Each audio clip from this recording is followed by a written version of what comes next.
Hey, I'm Alex Radcliffe from Board Game Co, and today I'm reviewing Sky Team from Scorpion Mask.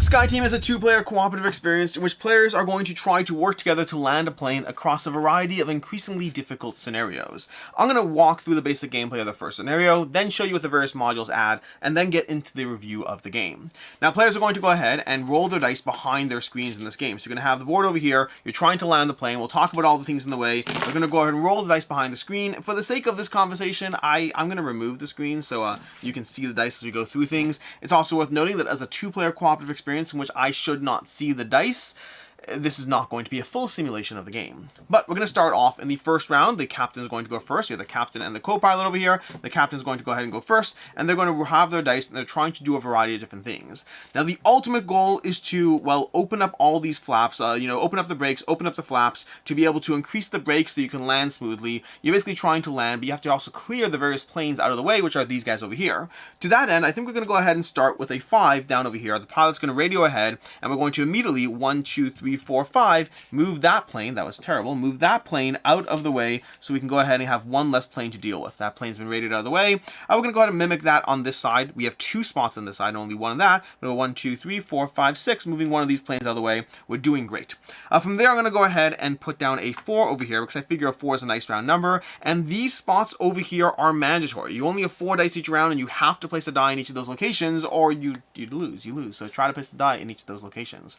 So I'm going to place the 4 over there. You usually don't want to go with extreme numbers like a 1 or a 6, but anything outside of that usually has a bit more flexibility. And now we're going to go ahead on our side. We ideally want to match it, but for right now we'll place down that 5 over there because we don't have a 4. He couldn't have known that, but we go ahead and we put down a 5 to match, and that means because once you put the second die, we're going to move this 1 that way because you look at the difference between the two numbers and the plane rotates, and keep in mind that's fine for right now, but if you rotate too far you lose, and at the final turn of the game you have to be dead center in order to win. Fortunately, before you worry about luck and all those things, there are things you can do to make sure you have your supplies, aka coffee. You need coffee in the game. From there we go ahead and look at other areas. I'm going to put down a 1 over here, which is going to open that slot, which is a good thing for right now, but it is going to have the effect of moving that forward. These spots over here are relevant. We'll talk more about them shortly. I'll go ahead. I have a 1 over here, and I want to move things forward, so I'm going to pop down a 5 over there. We'll see how things go in that direction. I'm going to match that with a 2 on this end, which is important because now we have a 7. Because a 7 falls between those two numbers, we're going to advance 1 spot. As soon as we place the second die, we resolve this over here. If it's lower than the blue number, then we don't move at all. If it's higher than the orange number, we move twice, and if it's in the middle, we move once. Now, it's not important exactly how much you move right now, but you do want to take into account that at the end of the game, you do need to be lined up, so you need to pace yourself properly. So if I move 2 now, I'll have to move 0 a different turn, and vice versa. Over here, we're going to take this, placing this down over here, and opening up one of our flaps over there, which means we're going to move that over there. Now, it's worth noting these have to be done in order. I cannot do the 3, the 4, the 5, and the 6, the 2, the 3 until those are resolved. That's the end of the round. At the end of the round, we're going to go ahead and slide this down 1. We earned ourselves a reroll token because of the spot over here. We're going to slide this 1 down, and now we proceed to go to the next round. I'll play through one more round, and then we'll start talking about the various modules add. I'll talk about how landing works as well. We're going to go ahead and roll our dice secretly. We can't see what's going on behind the screens. I'm going to cover these over here while I look over here. The co-pilot's going to go first. And again, I'm going to go with a slightly lower number because I want him to rotate back that way, and we'll see how he responds. He does not have a 4, which would be perfect, so he's going to go ahead and put down a 3 over there, which means once again we're going to immediately just basically leave that. Nothing's going to happen. We're just going to stay there. From there back to this side over here, and I want to get rid of that plane, but I'm not close enough to get rid of that plane, so I think I'm going to try to go ahead and place down a 5. Ooh, this is not the best roll, but we're going to do what we can. I'm going to place this down over here to place down a 5, which means 1, 2, 3, 4, 5. We're going to remove a plane out of the way. On this side, we have a 2, 5, and 5, and I guess we'll go ahead and place down a 5 over here and see what happens. They're going to go ahead and immediately put down a 6 over here, which means we advance this by 1, which does give us some flexibility, although not necessarily the way we want, because now we have a plane in our way over there. We will put down a 2 over here to get rid of one of these planes, but we do have to be mindful there's a plane right in our spot. Now, this spot over here, this die can go down here. When it goes down here, you're going to immediately take a coffee, put it down on the spot, and you can spend that coffee later to add or subtract 1 from a roll. You cannot loop 6s into 1s and vice versa, but that does give you some degree of flexibility, especially on that final turn where you have to be dead center, and you can't guarantee you'll roll the same number, so it is what it is. And then finally over here we have this 5, and again, not much we can do with the 5. We can't put a 3 on the 4. We could use the coffee to put it down over here. Maybe it's worth it, maybe not. You know what, we're going to go ahead and do that. We're going to use the coffee to make this a 4, place it down here, advance this, and we're going to go ahead and move this up 1. That's basically what you're doing in the game. You're trying to manage all these things. Now keep in mind, next round, if we don't clear this plane before we put down our engines, we're going to crash into it and lose. Whenever you go ahead and move this to the side, to the left or the right, you're going to lose. If you don't put 2 dice in these 2 spots, you're going to lose, which brings us to the final round. Let's pretend we've cleared everything out over here. We're down to the final round. It's time to land our plane. What do we do over here? So it's slightly different the final round. Hopefully throughout the course of the game, you've actually moved the brakes up. Let's pretend we've moved that brake up. Let's pretend it is the final round because these are all locked in and ready to go over here. We have this, that should only be over here, 1, 2, 3. We're going to slide these over and pretend we've advanced all these things. The last thing left to do is this is the current board state. We have the brakes over here. We're down to that spot. We have our tokens here. Let's pretend we have 1 coffee from a previous round, and let's mimic the final round of play. The pilot's going to go first. We're going to go ahead and roll our dice over here, and we're going to try to see what we can do. Now again, the first things first, let's pretend we are down over here from a previous round. So we're going to try to course correct this way, which means we're going to place a 5 over here, knowing we have to course correct in that direction. So we'll see how things play out. In fact, for fun, let's pretend there's an airplane in the way to really add some tension to our lives. From there, we have the 5 over there. We're trying to see what we can do over here. We're going to go ahead and we're going to put down, we need a 3 over here. We don't have a 3, but we do have a 2 with coffee. I could work with a 2 with coffee, but you know what I'm actually going to do? I'm going to put down the 1 over here, because right now we have to be lower than a 3. That's why we have to be lower than a 3, so we have to put a 2 there. So I'm going to put the 1 there, see what happens. They're going to put their 1 there, which means we are good. We are lower than the brake speed, which means we don't even need to open the brakes. These flaps over here are optional. You do not have to open them. It just makes your life easier if you do so. From there, we're going to go ahead back to over here, and we're trying to figure out what to do. We will spend our reroll token, which allows us to reroll any number of dice. We're going to reroll all our dice over here. On this side, they could also reroll dice if they wanted to. They're going to choose to not reroll dice. They're going to keep their dice over here. So it's back to our turn. We have this 4 over here. We did use our coffee. We did not use our coffee yet. So we're going to use our coffee right now to turn this into a 3. This 4 into a 3, placing this down over here, which means this is immediately going to rotate to the middle, which is essential to be able to win. On our end, we're going to take this 1 and the 2, we're going to put down the 1, clears the plane, and at this point, we can just go ahead and enjoy ourselves some coffee, because we have everything we need to win. Oh, that's not true, that's not true, we need that 6. We need that 6 over here to open this. We're going to place 1 there, and the rest is going to go towards our coffee, which means now these are all open. Our speed is less than our brakes, so again, these give you more flexibility, so you don't have to open up all the additional brakes there. We are perfectly dead center. There's no planes in our way, and we've won the game.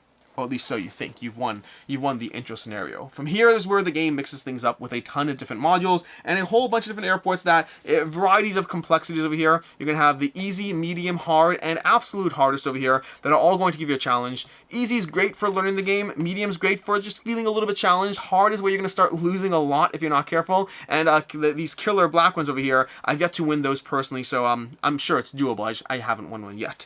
But either way, these are all going to give you different modules and rules. So there's a few things to keep in mind. Whenever you see this black die over here, so if you're sliding this in, you're going to roll the black die and place out new planes onto the map. So you can't even plan around some of these planes. You'll also notice the different speeds sometimes. So we're going to flip this to our other side over here. You'll notice there's different speeds, so now we have to go twice, at least once, in order to have this lining up. You're going to have things like these, and these over here are specific ones where as you move forward over here, you have to have your wind, your orientation in that position shown on these tracks over here. So you have to be mindful of which way you're leaning as you go through it. That's going to be some of the things you see on these additional map tiles. But then additionally, we have a whole bunch of other things to go through over here, because we're going to have over here, this is going to be our recruit training module. We're going to add this module to some games, and it's going to go nicely underneath. Let's go ahead and move this up over here so you can see it all. It's going to go nicely underneath the board. You're going to have these tokens here, and the way the recruit module works is this is going to help you and hurt you.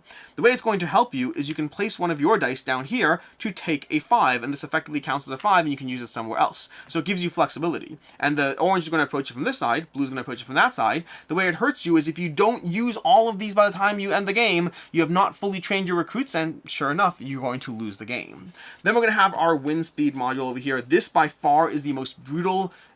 This is the most challenging one I've had to face so far, in my opinion, but this is going to have you being mindful of your wind speed. Every single round when you resolve this here, you're going to see where this is, and if this is at all off-center, you're going to rotate your speed over here, which means as the game progresses, you're trying to either keep this going fast or slow or going backwards over there, because these are going to add modifiers to your rolls over here. You're going to add up the numbers you have over here, so 3, 3, minus 3, so your speed is now 3. So you can have this going forward or backwards or neutral, depending depending on how you manage your wind speed as you go through the game, because it's going to be rotating as you go through it, and so depending on where it is, you're going to have to try to be mindful of trying to rotate it as this and adding it to those dice. This is incredibly brutal, and again, if you have this, even if next round you place down a 5 and a 5, and now you're balanced, you stay where you are, because you're already shifting that way, we would still shift this 2 in that direction. Getting your wind speed under control is a huge part of the game and can be incredibly brutal to go through, but we also have the ice brakes.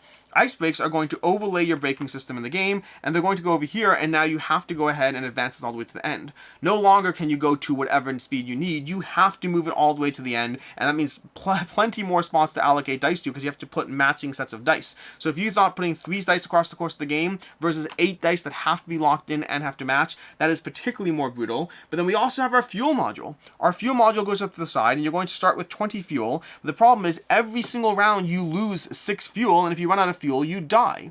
How do you not lose 6 fuel? By placing a die down on that spot. If you place a die down on the spot, you only lose the amount of fuel equal to the die, which means you have to manage and mitigate your fuel all along the way. And then lastly, there are these little power cards that, depending on the module you're going with, you'll get an extra number of power cards that you can add to your module, and these are ones you can pick and choose for the specific scenario you're facing off against. These are fun. These are the things that help you in a world full of other things that try to punish you for just trying to land an airplane in this game.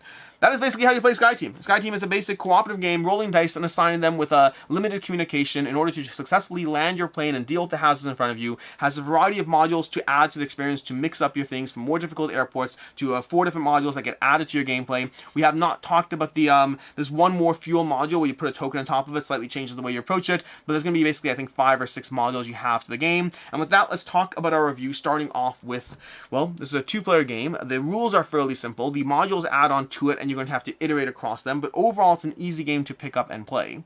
As far as what I like, don't like, and can see others not liking, starting with what I like, which is the simple cooperation element in this game, along with the limited communication, just makes you feel like you're working together to land a plane. It makes you feel like you're trying to get the job done, because you are trying to get the job done. The game iterates along with you, which is incredibly fun. The fact that the game gives you these modules to add on, and it gives you them along with difficulty scaling, because those easy maps are a good taste of the game. Maybe you'll lose one of those easy maps the first time you play. You don't have a good sense of how things are. But once you have a game under your belt, I imagine the easy maps for most people will be pretty easy to go through. You have a ton of space to work with things. So once you pick up the system, they're easy. But then you have medium or intermediate. Then you have reds. Then you have the brutally hard ones, the blacks, and those are all challenges. Those red ones, I lost, like, I remember one particular red airport, I don't remember which one it was, but I lost like 4 times in a row before trying to figure out how to adapt to the wind speed module, which is very much in the way of making our lives incredibly hard to get through. But overall, the game gives you difficulty scaling, the game gives you variability in the aspects, and the game is incredibly satisfying once you've lost. It's one of those games that at first you assign a few dice, you get things right, doesn't necessarily feel like a challenge. It's a fun exercise. But as you lose and start to figure out the abilities that will work well with your mission, the way to try to get certain things done, the things you have to prioritize. Maybe it's okay to lose 6 fuel right now, because first things first, we need to get our brakes open and under control. And so there's a lot of things you can do within a very small design space that is very satisfying to go through, and it all does so in an incredibly short time frame. This game is like a 20 to maybe 30 minute game. What's the box say? Box is 20 minutes, which I agree with that. The 20-minute game, it just gives you a lot of game in a very small box, in a very small amount of rules, with a lot of iteration, variability, and difficulty scaling along with it. It's just an overall satisfying good time, and it is so satisfying to successfully land a plane after you've crashed 3 times before it. As far as things I don't like in the game, a lot of things, especially at lower difficulty levels, do feel a bit procedural. But especially because of the fact that you have to assign 2 dice from your 4 dice to these 2 zones, which means you already have less decision space than you'd like in any particular round, and there's certain things you just have to get done. I really do find that the game, it starts off very satisfying, but it gets to a procedural point fairly quickly until you start adding in more modules that really challenge you as far as what you have to get done first and what you have to prioritize. So as much as I enjoy the game in a lot of different ways, a lot of your dice every single round are locked in. It's fixed, and the decision space around what you're doing with those 2 dice is limited because it often makes sense. So I would say that a lot of the game is still incredibly satisfying, but some of the game is procedural and just feels like you're checking the boxes you have to check because you have to land the plane, you have to clear the airlines, you have to open up the flaps. Certain decisions are just going to fall into certain patterns as you play through it. There is room to play and experiment and iterate and get better, but there's room for it. A lot of the dice you place are going to be procedural. As far as I can see others not liking, first of all, it can come down to the dice in the game. This is a game where ultimately if you roll poorly, especially on those first few rounds when you have more modules in play, if you roll poorly before you have coffee and reroll tokens to mitigate and manage, it is a game that can come down to the dice you roll. It could feel like, okay, great, congratulations, I lost because we rolled like 6s and 5s that first round and we just couldn't do anything with 6s and 5s the first round. We need the 1s and the 2s to open up flaps. We needed to go ahead and shift over here and have different things to be able to get the wind under control, and we just didn't have the flexibility we needed that first round. It can feel at harder difficulties that you lose based on how poorly or well you roll on that first round. And then secondly is this is a game of limited communication. If that isn't your jam, that might not be your jam here. There is planning you can play out. There are certain things you can communicate and say based on the known information, but you can't communicate around the unknown information. And that means that to some extent this might feel like an experience where you're cooperating, but not able to fully cooperate. If you had a problem with hidden communication in the past, limited communication in the past, this might also get in your way again here, because to a certain extent, you're operating as a solo player, and then occasionally interacting with your other co-pilot. It does sometimes feel like a solo game where it's about mentally melding with your opponent more than actually talking to and communicating with your opponent. As far as final thoughts on SkyTeam, this is a game that works really well, and it's just so clean and well done. This is definitely one of those games that has been the highlight and the buzz of Gen Con. It launched at Gen Con 2023, and it is a game that everyone's been talking about, and everyone's been excited for. I was very hyped when I saw it. It's a 2-player cooperative experience that just sounds so specific, and it's like a specific target audience. Anytime you have a 2-player game only, and then 2-player cooperative game only, and with limited communication, this is very targeted at what it does, but what it does well. The modules, to me, are where the game shines. Without the modules, this is a fun game that I play 3 times and move on from. The modules are what keeps the games fresh. It gives it difficulty, it gives it escalation, it gives it things to be variable its approach. The airplanes there are, and I can see them adding more modules. The way they even have these things lined up, you can throw different modules in play and adjust even further the way the game is. This is a game that is an easy game to expand in terms of giving you more things to have to deal with, but different challenges to have to deal with and more ways to interact. I've overall really enjoyed SkyTeam and just think I think it's a great game. It's a great game that is very simple at what it's trying to do, but it does what it does well. It's a 4 out of 5 for me, an easy recommendation if you like cooperative experiences, and specifically 2-player cooperative experiences. As far as other game recommendations, if you're looking for other games that have that same aspect of a cooperative experience in which you feel like you're mentally melding with your opponents while not being able to talk and communicate the whole way through, I have 2 that immediately come to mind. First of all is The Mind. The Mind from Pandasaurus Games. I think Pandasaurus has it last. The Mind is one which you're trying to communicate with your opponents by syncing up with them. You cannot talk, you cannot say anything, you're trying to play cards in sequence without ever saying a word to your opponent, and it feels so satisfying when you do so well. And then similar, Paleo. Paleo is going to have another good degree of trying to have an emergent storytelling, as well as having modular play, different decks you mix in and shuffle as you go through different experiences while you ultimately try to survive without being able to perfectly communicate to your teammates along the way. In any case, and until next time, I'm Alex Radcliffe from Board Game Co. This is my review for SkyTeam. I hope you enjoyed this video, and as always, I hope you have a good one.